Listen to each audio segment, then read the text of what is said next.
I'm Melanie, 35, and my son Noah has had a heart condition since birth. When he needed critical surgery last month, my family promised they'd be there. I spent weeks preparing everything, reassuring Noah his grandparents and aunt would come.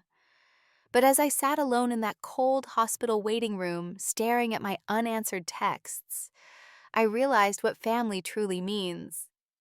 If you're watching this, drop a comment letting me know where you're from. Hit that like and subscribe button, and get ready for the story of the greatest betrayal I've ever experienced.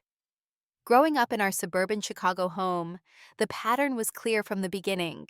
My parents, Eleanor and Richard, always favored my younger sister, Jessica. They never said it outright, of course, but their actions spoke volumes. When we were kids, Jessica got the newest toys, the cutest clothes, and the most attention. I got the hand-me-downs and was often told I should be more like your sister or help Jessica with her homework, even though I had my own. By high school, the difference was stark. Jessica's Sweet 16 was a lavish affair with nearly 100 guests at a rented venue. When my birthday came around the same year, I got a small dinner at home and a card with $50. My parents explained they were saving for Jessica's college fund. When I asked why the celebrations were so different, I learned early to expect less and provide for myself. Despite the favoritism, I worked hard in school and earned a full scholarship to Northwestern University, where I studied finance. My parents attended my graduation, but left early because Jessica, who was still in high school, had a dance recital that evening. I remember standing alone in my cap and gown, while my roommate's family took photos of us. They invited me to their celebration dinner when they realized I had no plans. After college, I secured a position at a respected financial firm in Chicago. I worked long hours, saved aggressively, and built a solid reputation in the industry. This was where I met David, an IT specialist, who had been brought in to upgrade our systems. We connected instantly over our shared love of hiking and classic movies. Within 2 years, we were married in a modest ceremony. My parents contributed a small amount, explaining that they were helping Jessica with her student loans from her fashion design program. When I became pregnant with Noah, David and I were ecstatic. We had just bought our first home, a small but cozy 3-bedroom house in a good school district. The pregnancy was smooth until the 7th month, when a routine ultrasound detected an anomaly in Noah's heart. The doctors diagnosed him with a congenital heart defect that would require ongoing medical care and potentially multiple surgeries throughout his life. Noah was born small but fighter. His first surgery came when he was just 4 months old. I still remember the weight of his tiny body in my arms before the nurses took him into the operating room. My parents came for a brief visit the day after his surgery, staying just long enough to take a few photos with their new grandson before heading back home. They had tickets to a concert they didn't want to miss. Jessica didn't come at all, claiming she was too busy with a project for her design internship. As Noah grew, so did the strain on my marriage. David struggled with the stress of having a child with medical needs. He started staying late at work, then going out for drinks afterward. Eventually, he missed Noah's 3rd birthday because he was stuck at the office. When I checked his location on our shared phone plan, he was at a bar across town. That night, I confronted him, and he confessed to having an affair with a coworker. Our divorce was finalized when Noah was 4. David moved to Seattle for a new job, promising to stay involved in Noah's life. His child support payments came regularly at first, but became sporadic after he remarried and had a daughter with his new wife. Eventually, they stopped completely when he claimed financial hardship. I never pursued legal action, focusing instead on providing stability for Noah myself. Throughout these challenges, I continued advancing in my career, eventually becoming a senior financial advisor. My specialty was helping families create stable financial plans, especially those with unexpected medical expenses. The irony wasn't lost on me. I made sure to build substantial savings and emergency funds for Noah's care.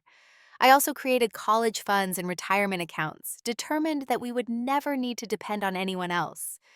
Despite our strained relationship, my parents occasionally asked to borrow money.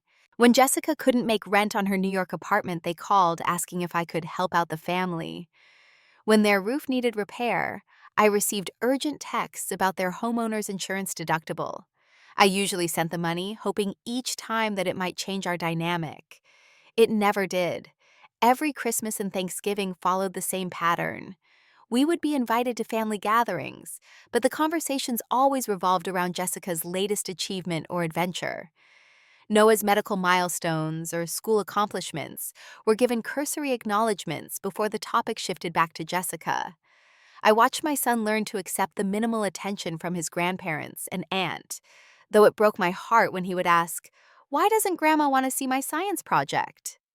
As the years passed, Noah grew into a bright, resilient 7-year-old who loved dinosaurs and wanted to be a doctor, to fix kids' hearts like mine. Despite his condition, he maintained an optimistic outlook that amazed everyone who met him.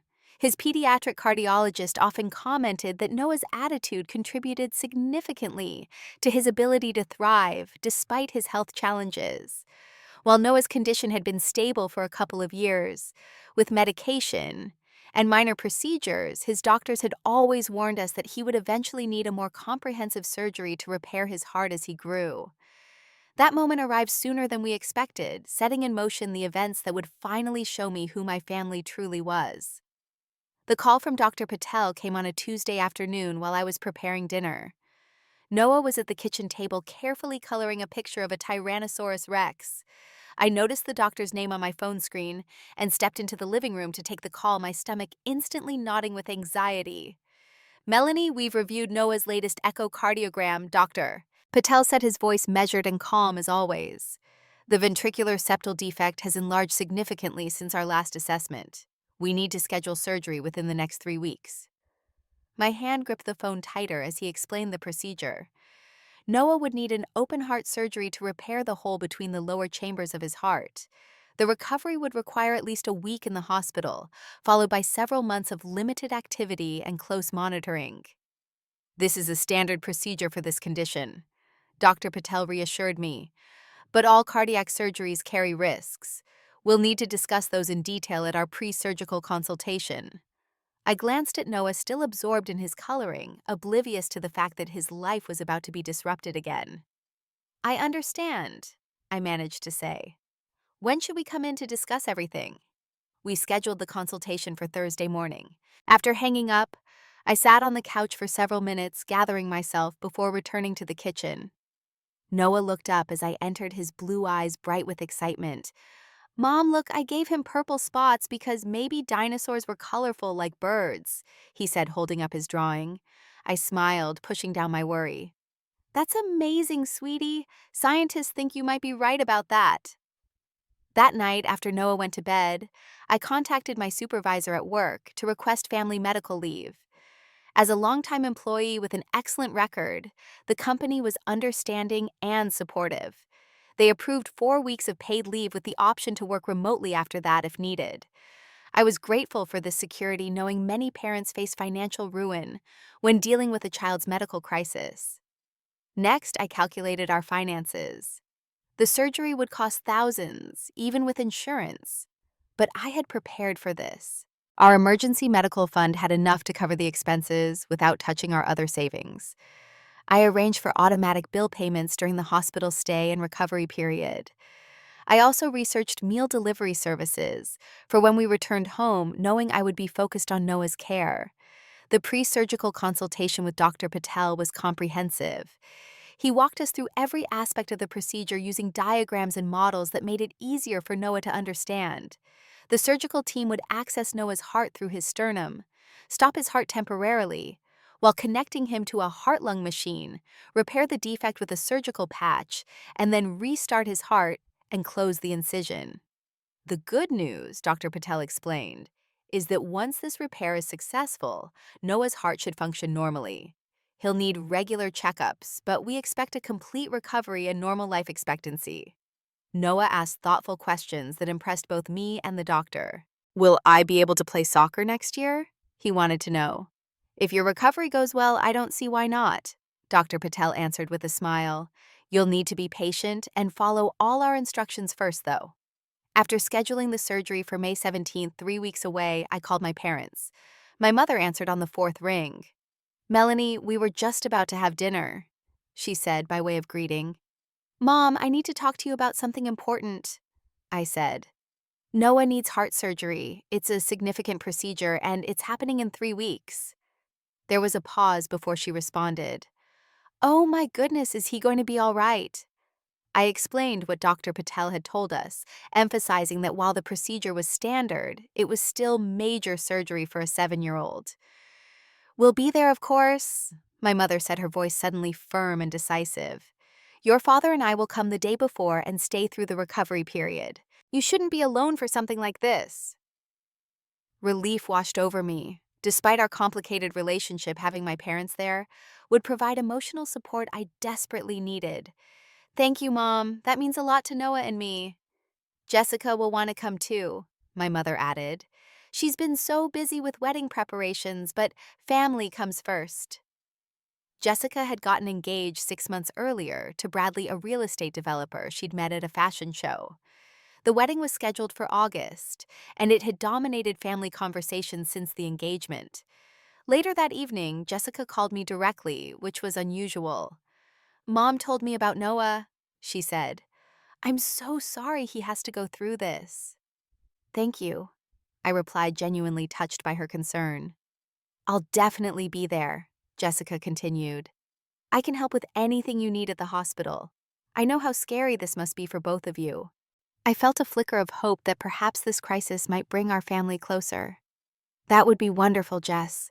Noah would be so happy to have his aunt there. I'll come early the morning of surgery and stay as long as needed, she promised. Just let me know what time to be at the hospital. When I told Noah that Grandma, Grandpa, and Aunt Jessica would all be coming for his surgery, his face lit up with excitement.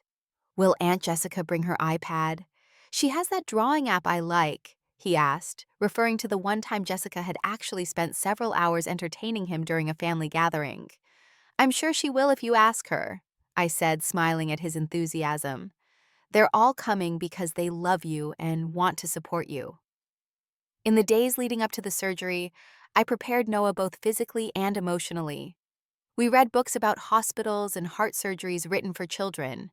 We packed his favorite stuffed dinosaur T-Rex, who had been with him through previous hospital stays. We created a countdown calendar, marking off each day with a sticker. The night before the surgery, Noah was surprisingly calm as I tucked him into bed. Mom, are you scared? He asked, his small hand finding mine in the semi-darkness. I considered lying, but knew he deserved honesty. A little bit, yes, but I'm also confident in Dr. Patel and his team. They're the best at what they do. Noah nodded thoughtfully. I'm a little scared too, but T-Rex says it'll be okay. He held up the worn stuffed animal. And Grandma and Grandpa and Aunt Jessica will be there, so you won't be alone while you wait. I swallowed hard. That's right, honey. We'll all be there for you. As Noah drifted off to sleep, I sat by his bedside, watching his chest rise and fall. I sent a group text to my parents and Jessica. Everything's ready for tomorrow. Surgery scheduled for 8 a.m. Please be at the hospital by 7 a.m. so Noah can see you before they take him in. Room 304, Children's Memorial. My mother responded quickly. We'll be there. Try to get some rest. Jessica added, already set my alarm, bringing coffee for everyone. I barely slept that night, going over mental checklists and worst-case scenarios, despite my best efforts to stay positive. At 5 a.m., I finally gave up and got out of bed. I showered, packed our final items, and gently woke Noah at 5:45. He was groggy but cooperative as we got ready. By 6:15, we were in the car heading to the hospital, Noah clutching T-Rex and asking if we could get pancakes after the surgery was over. Absolutely, I promised. The biggest pancakes we can find once the doctors say it's okay for you to eat them. As we drove through the early morning traffic, I felt a strange mix of fear and hope. Despite everything, I believed this would be a turning point not just for Noah's health, but perhaps for our family as well. I had no idea how wrong I was. We arrived at Children's Memorial Hospital at 6:40 a.m. The sky was just beginning to brighten, casting a soft golden glow over the imposing medical complex. I helped Noah out of the car, shouldering our overnight bag and keeping a firm grip on his hand as we walked through the automatic doors into the main lobby. The familiar antiseptic smell hit me immediately, triggering memories of Noah's previous hospital stays. At the registration desk, a kind-faced nurse named Linda greeted us warmly. "You must be Noah," she said, smiling at my son. "I hear you're quite the dinosaur expert." Noah nodded, holding up T-Rex. "This is T-Rex. He's coming with me to surgery because he's brave." "Well, T-Rex is very welcome here," Linda assured him as she processed our paperwork and fastened an identification bracelet around Noah's small wrist. "Now, let's get you settled in your room before the surgical team comes to meet you." As we followed Linda to the pediatric cardiac unit, I checked my phone. No new messages. It was now 6:50 a.m. and my family should be on their way. I sent a quick text. "We're checked in, room 304 as planned." Noah's preoperative room was decorated with cheerful underwater murals. A child-sized hospital gown with dinosaur prints lay folded on the bed. "Look, Mom, dinosaurs!" Noah exclaimed, his anxiety momentarily forgotten as he examined the gown. A pediatric nurse named Marcus helped Noah change and took his vital signs, explaining each step of the process in terms my 7-year-old could understand. "Your heart is super strong," Marcus told him after listening to his chest. "Dr. Patel is going to make it even stronger today." By 7:15 a.m., Noah was settled in bed watching cartoons on the room's TV, while various members of the surgical team came to introduce themselves. I kept glancing at my phone and the door, expecting my parents and Jessica to arrive any minute. "Mom, when are Grandma and Grandpa coming?" Noah asked during a commercial break. "Soon, sweetie, they're probably just stuck in traffic." I tried to sound casual as I sent another text. "Surgery team is here. Where are you?" No response. At 7:30 a.m., Dr. Patel arrived to check on Noah and answer any last-minute questions. He was a tall man with kind eyes and a gentle manner that instantly put patients at ease. "How's my favorite future doctor this morning?" he asked Noah, who grinned despite his nervousness. "T-Rex and I are ready," Noah replied, clutching his stuffed dinosaur. Dr. Patel nodded solemnly. "Excellent. T-Rex can wait right outside the operating room, and he'll be the first one you see when you wake up." He turned to me. "We're on schedule. The anesthesiologist will be here in about 15 minutes to start the prep." I nodded, trying to maintain my composure. "Thank you, Dr. Patel." After the doctor left, I stepped into the hallway and called my mother. The phone rang until it went to voicemail. I tried my father with the same result, then Jessica. Nothing. By 7:45 a.m., the anesthesiologist had arrived. Dr. Kim was a petite woman with a soothing voice who explained to Noah how the anesthesia would work. "It's like taking a really good nap," she told him. "You won't feel anything during the surgery, and when you wake up, it will all be over." Noah looked around the room, his lip quivering slightly. "But Grandma and Grandpa and Aunt Jessica aren't here yet." I felt a surge of anger mixed with heartbreak. "I know, sweetheart, they must have been delayed, but I'll be here the whole time waiting for you, and they'll probably be here by the time you wake up." At 7:55 a.m., the surgical team came to take Noah to the operating room. As they prepared to wheel his bed away, he looked at me with wide, frightened eyes. "Mom, can you try calling Grandma again? I want to say hi before I go." With shaking hands, I dialed my mother once more. Straight to voicemail. I forced a smile. "They must be in the hospital already, honey, where they can't use phones. I'll find them while you're in surgery, and they'll be right here when you wake up." Noah seemed to accept this explanation. I leaned down to kiss his forehead, inhaling the scent of his shampoo, and trying to memorize every detail of his face. "I love you to the moon and back." I whispered our special phrase, "Love you to the stars and beyond." He replied our traditional response, and then they were wheeling him away. T-Rex tucked securely beside him until they reached the operating room doors. I watched until they disappeared around the corner, then collapsed into the nearest chair, finally allowing the tears to flow. After composing myself, I made my way to the surgical waiting area, a large room with clusters of chairs, small tables, and a coffee station in the corner.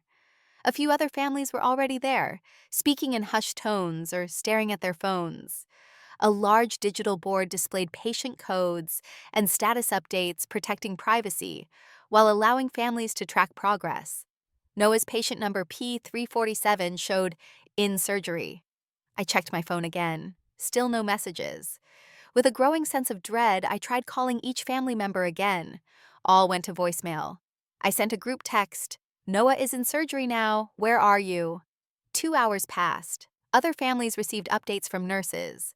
Some left as their loved ones were moved to recovery. New families arrived, faces tense with the same worry I felt, but no sign of my parents or Jessica. Out of desperation, I opened Instagram, something I rarely checked during the day. And there it was, posted just 30 minutes ago. A photo of my mother, father, and Jessica, standing in what appeared to be a bridal boutique. Jessica was wearing an elaborate wedding gown, while my mother dabbed at tears with a tissue. The caption read, "When you find the dress, perfect, bridal moment, worth every penny." The blood drained from my face. As I stared at the image, another photo appeared in Jessica's story. My family toasting with champagne flutes in the same boutique. The timestamp showed it was posted just 5 minutes ago. They had chosen a wedding dress shopping trip over my son's heart surgery. They weren't stuck in traffic. They weren't lost in the hospital. They had simply decided that Jessica's wedding preparations were more important than being there for Noah. A nurse approached, breaking me from my shocked trance. "Ms. Hamilton, Noah is doing very well. Dr. Patel has completed the main repair and is now beginning to close. Everything has gone according to plan." I managed to thank her, fighting to keep my voice steady.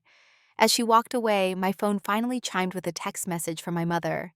"Sorry we couldn't make it this morning. Jessica found her dream dress and needed us there for the final fitting. We'll try to visit tomorrow or the day after. Let us know how Noah is doing." No excuse for not calling, no acknowledgement of the broken promise to a 7-year-old facing open heart surgery. Just a casual sorry, as if they'd missed a coffee date. I didn't respond. I couldn't. The betrayal was too enormous, too complete. Instead, I put my phone away and focused on the digital board, watching for updates on Noah's surgery alone, in a room full of people, feeling a cold anger crystallize in my chest. Dr. Patel found me there 4 hours later when the surgery was complete. "Noah did beautifully." He said, his face tired but pleased. "The repair was successful and his heart is functioning well. He's in recovery now and should be waking up soon. Would you like to see him?" As I followed Dr. Patel to the recovery room, I resolved that Noah would never again be disappointed by my family. I would tell him the truth in age-appropriate terms, but I would not make excuses for them or allow them to hurt him again. Some bridges once burned should stay ash. For 3 days, I barely left Noah's side in the pediatric ICU. The room was filled with beeping monitors and the constant hushed activity of nurses and doctors. Noah, brave as always, dealt with the pain and discomfort better than many adults would have. His small body was connected to various tubes and wires, the central incision on his chest covered with sterile bandages. The first day after surgery was the hardest.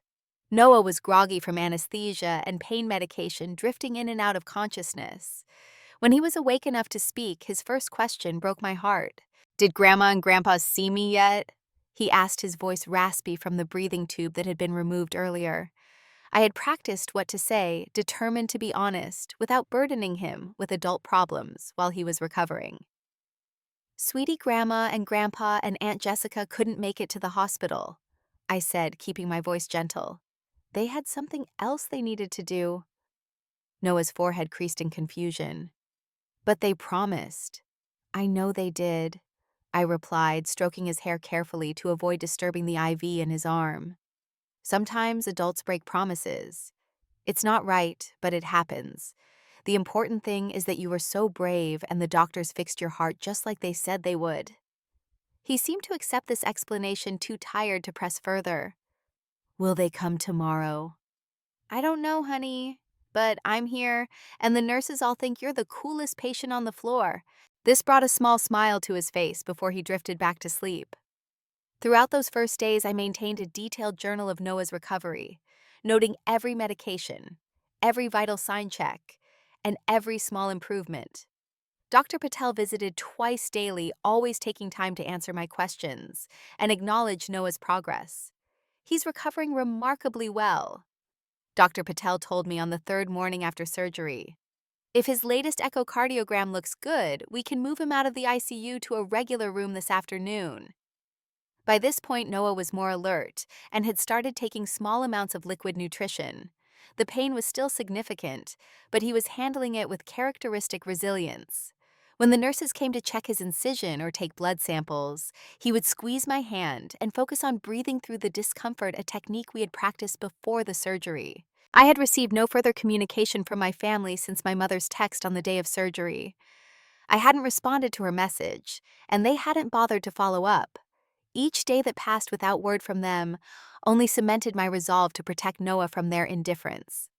That afternoon, as promised, Noah was transferred to a regular pediatric room. The new space was brighter and less intimidating than the ICU, with a window overlooking the hospital's healing garden and a pull-out couch where I could sleep more comfortably than the ICU chair I'd been using. Noah was sitting up in bed, cautiously sipping apple juice, when my phone chimed with a text message. I glanced at the screen and froze. It was from my mother. "Eleanor, need to discuss important family matter. Call me when you can." I stepped into the hallway to return the call, not wanting Noah to overhear any potential argument. My mother answered on the second ring. "Melanie, thank you for calling back," she said, her voice carrying that familiar tone of authority she used when making declarations. "How is Noah doing?" "He's recovering well," I replied coolly. "He's been moved out of the ICU." "That's wonderful news," she said, sounding genuinely pleased but making no mention of their absence. "I'll let your father and Jessica know." Before I could respond, she continued, "Now about why I called. Jessica found her perfect wedding dress at Elise's bridal last week. It's absolutely stunning, a designer piece that looks like it was made for her. The problem is, it's quite expensive." I listened in disbelief as my mother explained that Jessica's dream dress cost $19,000, far more than the $5,000 they had budgeted for her entire wedding attire. "We've put down a deposit," my mother continued, "but we need to pay the balance within 2 weeks to secure it. Your father and I have decided to contribute an additional $10,000, but we're still short. Jessica is heartbroken at the thought of losing this dress." The implication hung in the air for a moment before she stated it directly. "We were hoping you could contribute the remaining $9,000. As her sister and maid of honor, it would be such a meaningful gift." I was speechless.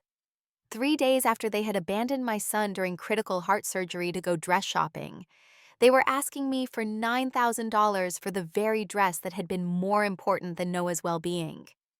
"Mom," I finally managed, "are you serious right now?" "Of course I'm serious," she replied, sounding slightly offended. "This is Jessica's special day. We all need to come together as a family to make it perfect for her." "Did you just hear what you said?" I asked, my voice low to avoid disturbing other patients' families in the hallway. "You're asking me for $9,000 for a wedding dress when you couldn't even show up for Noah's surgery, the surgery you promised him you would be at." There was a pause before my mother responded, her voice stiff. "We explained that situation already. The final fitting for this dress was the only appointment available before it went to another bride. These things happen, Melanie. Jessica was devastated about missing Noah's surgery, but some timing conflicts can't be helped." "A timing conflict?" I repeated incredulously. "My 7-year-old son had open heart surgery, Mom. It wasn't a dentist appointment." "You're being dramatic," my mother said dismissively. "Noah has had surgeries before and everything turned out fine. This dress is a once-in-a-lifetime purchase for Jessica's once-in-a-lifetime day." I leaned against the wall, suddenly exhausted. I can't believe we're having this conversation. "Well, will you help or not?" my mother pressed. "Jessica is planning to come see Noah tomorrow, and it would be wonderful if you could give her the good news in person." "Let me be very clear," I said, my voice steady despite the anger coursing through me. "I will not be contributing $9,000 to Jessica's wedding dress. Not now, not ever." "Melanie Hamilton," my mother's voice rose in indignation, "I expected better from you. We're family and family supports each other. Jessica has always been there for you." The absurdity of this statement almost made me laugh. When exactly has Jessica been there for me? Was it when she skipped Noah's birth to go to a music festival? Or maybe when she forgot his birthday 3 years in a row? "That's not fair," my mother protested. "Jessica has a very demanding career. She can't drop everything every time Noah sneezes."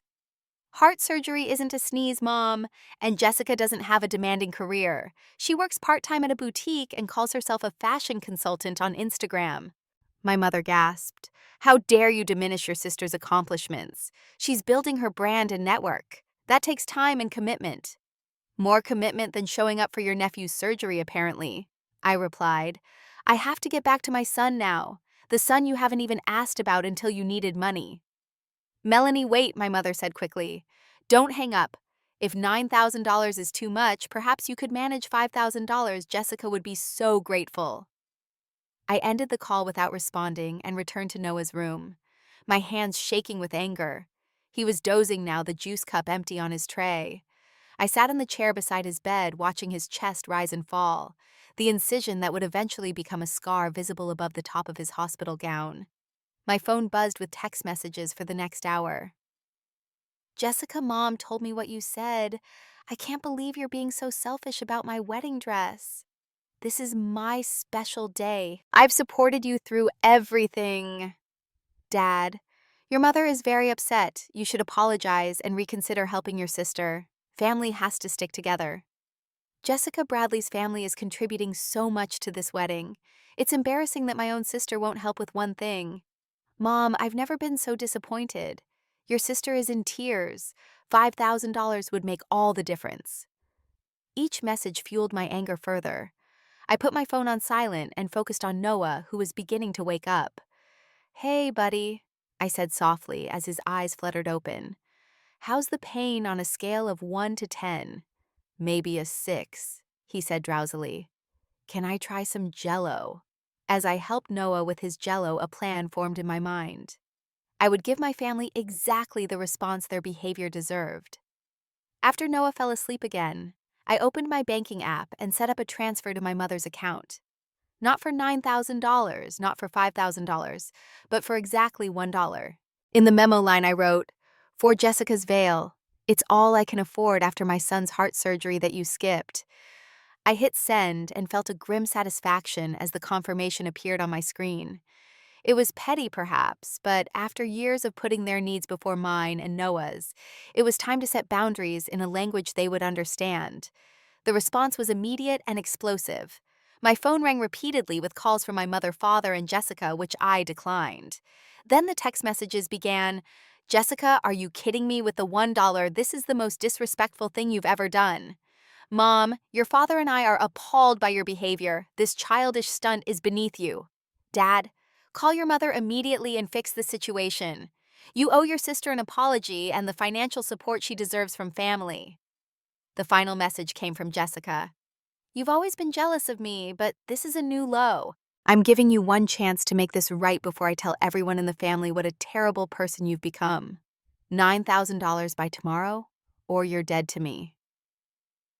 I stared at the message for a long moment, then quietly placed my phone in my purse. Looking at Noah's peaceful, sleeping face, I knew I had made the right decision. The ties of obligation that had bound me to my family's toxic dynamics for decades had finally snapped, and the relief I felt was confirmation enough. While Noah napped later that afternoon, I stepped into the hallway again to make a phone call. Not to my family, but to my bank. As a senior financial advisor, I had established a strong relationship with the management team at Chicago First National, where I kept multiple accounts. The branch manager, Michael Sullivan, took my call immediately. Melanie, good to hear from you, he said warmly. How's Noah doing after his surgery? The simple kindness of his inquiry, in stark contrast to my family's behavior, brought unexpected tears to my eyes. He's doing well, thank you for asking. The doctors are pleased with his recovery. I'm glad to hear it, Michael replied. What can I help you with today? I took a deep breath. I need to make some immediate changes to my accounts, I explained. Some security concerns have come up. Years ago, when I'd first started building my savings, I had added my mother as a joint account holder on one of my emergency fund accounts. At the time, it had seemed practical if anything happened to me. She would have immediate access to funds for Noah's care.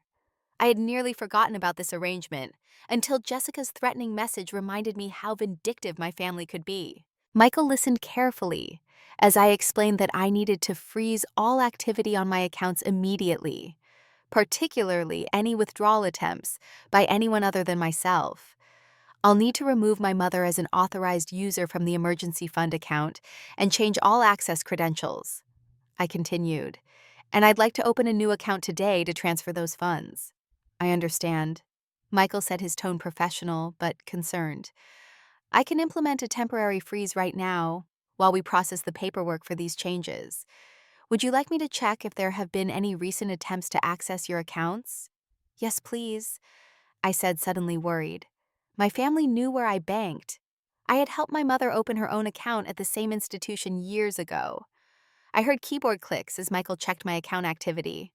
Melanie, he said, after a moment, his voice changed. There was an attempted withdrawal from your joint emergency fund account about 30 minutes ago for $20,000. My stomach dropped. $20,000. Who made the attempt? The request came from Eleanor Hamilton, the joint account holder, Michael confirmed. It was flagged by our system because it exceeded the daily withdrawal limit. The transaction was declined, but without this call. And the freeze we're implementing now, a second attempt for a smaller amount, might have succeeded. I leaned against the wall, stunned by the revelation. They tried to take money from my account that quickly, after I declined to give them $9,000. There's more, Michael said hesitantly. Looking at the account history, there have been several smaller withdrawals over the past year that you may not have authorized. Nothing that would trigger our security alerts, but a pattern of $200, $500 transactions, approximately once a month. The betrayal cut deeper than I could have imagined. Not only had my family abandoned Noah in his time of need and then demanded money for a wedding dress, but they had been stealing from me for months. Michael, I need every possible security measure in place immediately, I said, my voice shaking slightly. Change all my accounts, passwords, security questions, everything. And I want a complete audit of all transactions from that joint account for the past 3 years. Consider it done, Michael assured me. I'll handle this personally and call you with updates. In the meantime, your accounts are secure. No one can access them without direct verification from you. After ending the call, I returned to Noah's room and sat beside his bed watching him sleep. The peaceful rise and fall of his chest contrasted sharply with the turmoil I felt.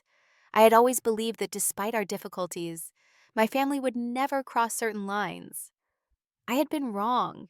The next morning, while Noah was having his bandages changed by a nurse, my phone rang with a call from Chicago First National. It was Michael again. Melanie, I have some updates for you, he said. We've completed the security changes to your accounts. New account numbers have been generated and all online access credentials have been reset. I've emailed the secure details to your work address as requested. Thank you, Michael, I replied. What about the audit of the joint account? His pause told me the news wasn't good. We've identified unauthorized withdrawals totaling approximately $17,400 over the past 3 years. Most were made in person at various branches by Eleanor Hamilton. The pattern suggests they were planned to avoid triggering security alerts never large enough or frequent enough to flag our system. I closed my eyes, absorbing this information. So they've been systematically stealing from me for years. It appears that way, Michael confirmed. Since she was a joint account holder, technically the withdrawals weren't illegal, but the pattern is concerning. We've documented everything for your records. After thanking Michael and ending the call, I sat in the hospital corridor trying to process this new level of betrayal. My family hadn't just failed Noah and me emotionally. They had been exploiting me financially all along. The realization solidified my resolve. Cutting ties wasn't just justified, it was necessary. I had just returned to Noah's room when my phone rang again. This time it was Michael's assistant, sounding flustered. Ms. Hamilton, I'm sorry to bother you, but there's a situation at the main branch, she explained. Your mother and sister are here insisting on accessing your accounts. Mr. Sullivan is speaking with them now, but they're becoming quite disruptive. They're claiming the accounts contain family money that they're entitled to. I nearly laughed at the absurdity. Family money. Every dollar in those accounts came from my work. Yes, Mr. Sullivan has explained that, but they're demanding to speak with you. He wanted me to call before he contacts security. Tell Michael I appreciate his call, but he should handle this according to bank policy, I replied firmly. If they continue to cause a disturbance, security is appropriate. I'm at the hospital with my son and won't be coming to the branch." 20 minutes later, Michael called personally. "Melanie, I wanted to update you directly. Security escorted your mother and sister from the premises after they refused to leave. Your sister became particularly agitated, shouting that you had stolen family emergency funds and demanding access to your accounts." "Did they leave peacefully?" I asked, concerned despite everything. "Eventually, yes, though your sister mentioned something about consulting a lawyer. I want to assure you that your accounts are fully protected and all documentation is in order. There's no legal basis for their claims." After thanking Michael again, I checked on Noah, who was now watching a movie on the room's TV, his lunch tray mostly untouched beside him. Seeing me, he paused the film. "Mom, I'm not really hungry," he said apologetically, eyeing the hospital food. I smiled, grateful for the normalcy of a child's food preferences.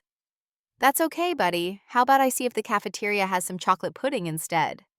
His face brightened. "Yes, please." As I headed to the cafeteria, my phone began buzzing continuously with text messages.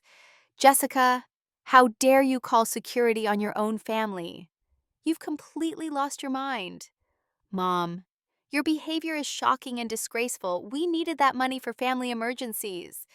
"Dad, your mother is in tears. What kind of daughter treats her family this way? Fix this immediately." "Jessica, my lawyer will be contacting you. That money belongs to all of us." "Mom, after everything we've done for you and Noah, this is how you repay us, by humiliating us at the bank." The messages continued, each more accusatory than the last.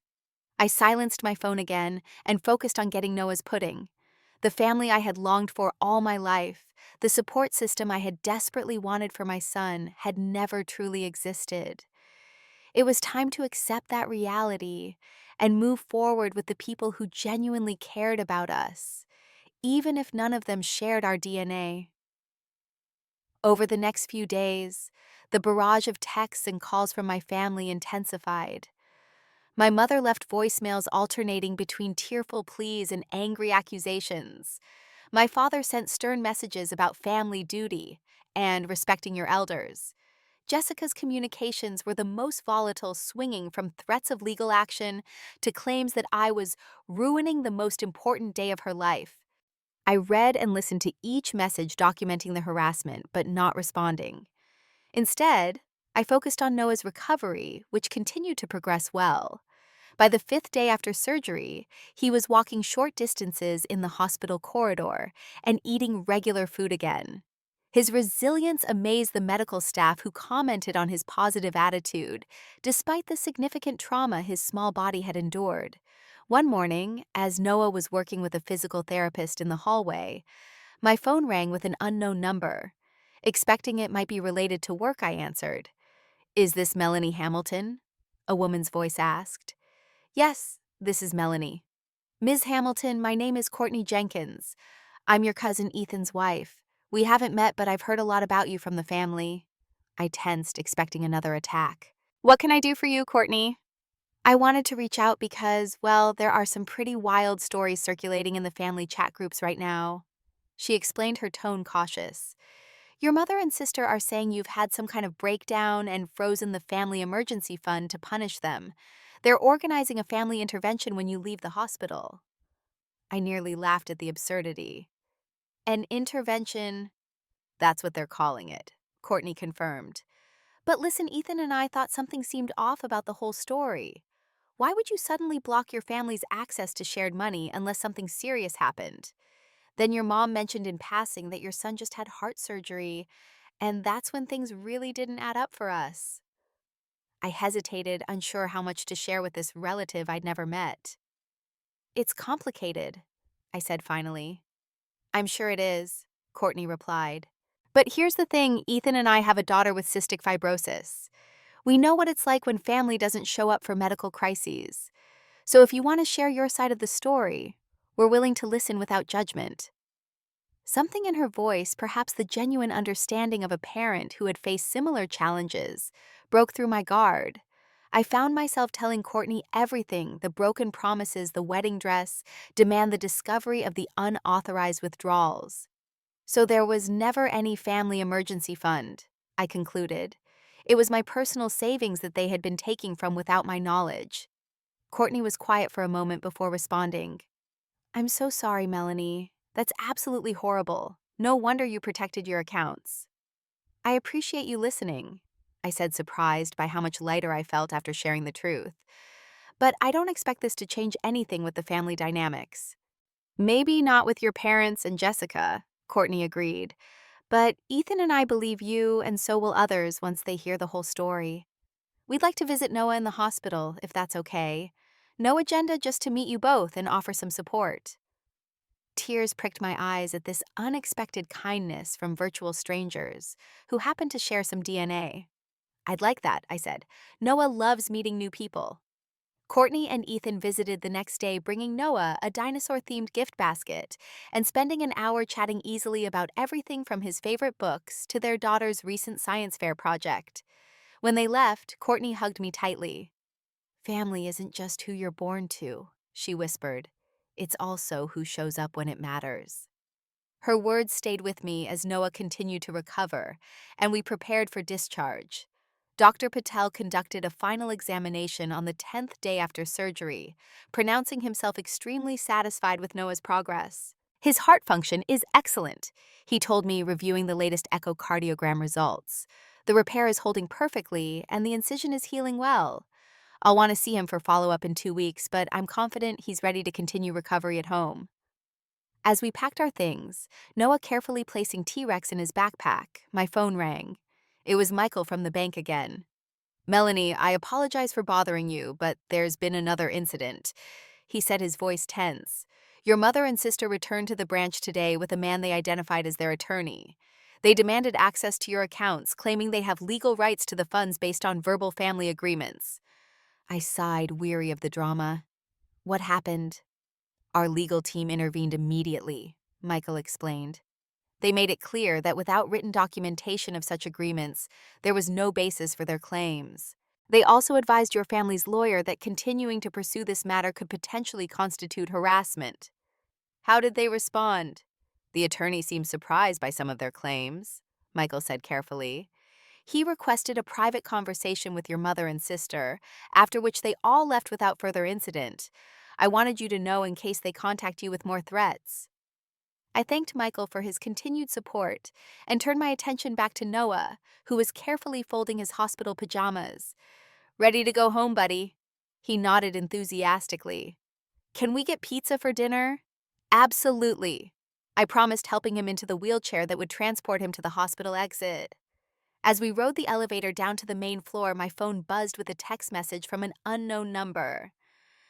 This is Uncle Robert. Heard what really happened with Noah's surgery and the bank situation from Courtney. Your parents and Jessica are telling a different story. Many of us believe you. Call if you need anything. A warmth spread through my chest that had nothing to do with the spring sunshine greeting us as we exited the hospital. Perhaps the family I had always wanted existed after all, just not in the places I'd been looking. 6 months passed quickly as Noah healed and returned to his normal activities. The scar on his chest faded from angry red to a thin white line, which he proudly called his superhero mark.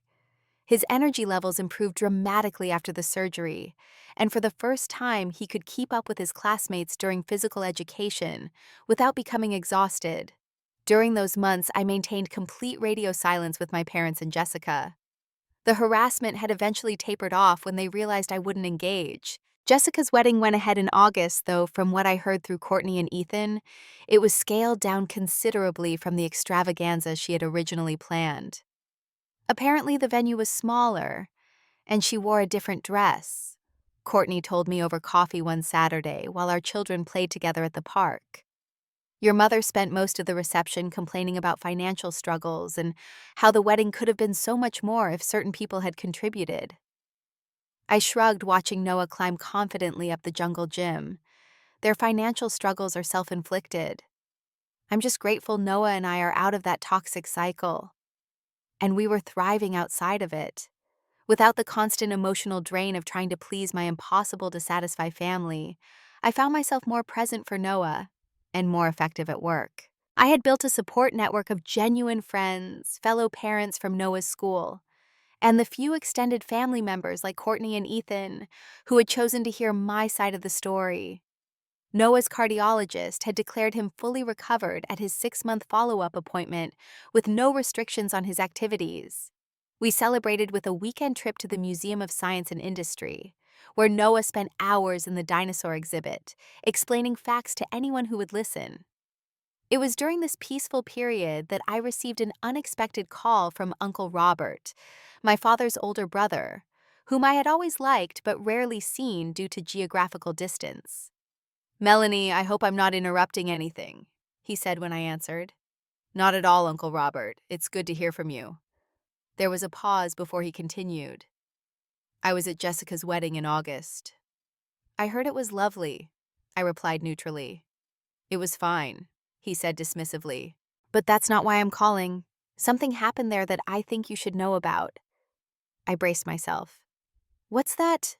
"Your parents spent the entire rehearsal dinner and half the reception bad-mouthing you to anyone who would listen," Uncle Robert explained, "claiming you had a mental breakdown after Noah's surgery and stole family money.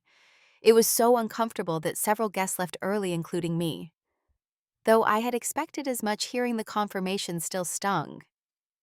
"I'm sorry you had to witness that," I said. "Don't apologize," he replied firmly. "I'm calling because I want you to know that not everyone believes their version of events. I certainly don't. I know my brother, and I've watched how he and Eleanor have treated you since you were a child. This pattern isn't new. It's just reached a breaking point." Tears welled in my eyes at this unexpected validation. "Thank you for saying that." "There's more," Uncle Robert continued. "After I left the wedding early, I did some asking around among family members. It seems you're not the only one they've tried to borrow money from over the years. Your cousin Patricia mentioned that your mother asked her for $5,000 last year for Jessica's graduate school application fees, which struck me as odd since Jessica never attended graduate school." I absorbed this information, realizing the financial manipulation extended beyond me. "They've been playing this game with the entire family," I said softly. "It appears so," Uncle Robert agreed. "I just wanted you to know that many of us see through it now. You did the right thing protecting yourself and Noah." After we hung up, I sat on my living room couch processing the conversation. There was a certain freedom in having the truth acknowledged by others, in knowing I wasn't alone in recognizing the dysfunction that had shaped my early life. But more important was the realization that I no longer needed that external validation to feel secure in my decisions. The doorbell rang, interrupting my thoughts. It was Amy from next door dropping off Noah after a playdate with her son. "He was amazing," Amy reported as Noah raced inside to find his latest Lego creation. "He taught Tyler all about dinosaur classifications and helped him with his math homework. You've got a special kid there, Mel." "I know," I smiled. "Thanks for including him today." "Are you kidding? Tyler adores him." "Actually, I wanted to ask if you'd both like to join us for Thanksgiving next month. We're having a few families from the neighborhood, very casual. Tyler would love to have Noah there." The invitation warmed me. Last Thanksgiving had been spent in awkward silence at my parents' house, with Jessica dominating the conversation with wedding plans, while Noah quietly picked at his food, ignored by everyone except me. "We'd love to." I accepted immediately. "Can I bring something just yourselves?" Amy insisted. "Though that pumpkin cheesecake you made for the block party was incredible if you're offering." After she left, I found Noah in his room, carefully adding pieces to his Lego dinosaur museum. "Hey, buddy," I said, sitting on the edge of his bed. "How would you feel about spending Thanksgiving with Tyler's family this year, instead of with Grandma and Grandpa?" Noah looked up, considering the question.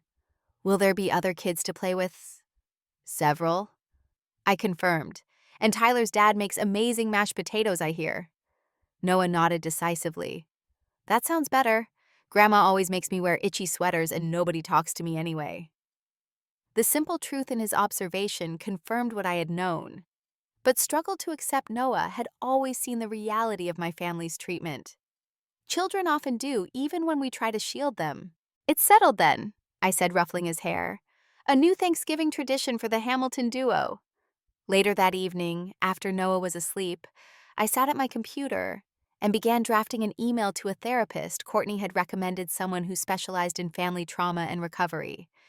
It was time to address the lingering effects of years of emotional manipulation, not just for my sake, but for Noah's as well. I wanted to break the cycle completely to ensure that the patterns that had defined my childhood never touched his life. As I typed, I felt lighter than I had in years. The road to healing wasn't simple or straight, but for the first time I was walking it on my terms, surrounded by people who valued Noah and me for who we were, not what we could provide. True family, I had finally learned, was defined by love and respect, not by blood or obligation. And that realization was worth every painful step of the journey. 6 months ago, I had sat alone in a hospital waiting room while my son underwent heart surgery, abandoned by the people who should have been there. Today, I was building a life filled with genuine connections and mutual support. The contrast couldn't have been clearer, and neither could my path forward. Are you dealing with toxic family members who only show up when they want something from you?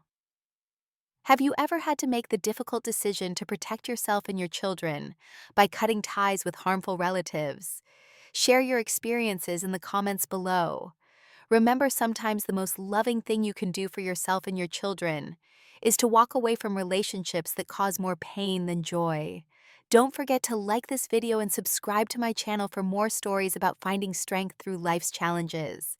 Thank you for listening to my journey, and may you find peace and healing in your own.